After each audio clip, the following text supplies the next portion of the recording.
nakita ko, mga kababayan ko, itong grupo na to, isa ho sa mga malalaking distributor ng manpower ng mga Duterte noon panahon ng kampanya ni Pangulong Bongbong Marcos at ni Sara Duterte.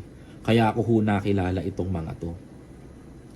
Nag-organisa ng malaking grupo upang maging distributor ng mga tao sa mga rally ni President Bongbong Marcos at ni Sara Duterte under by the Unity noong 2022. Ngayon ho, ay isa ho doon o tatlo ho doon ay kaibigan ko.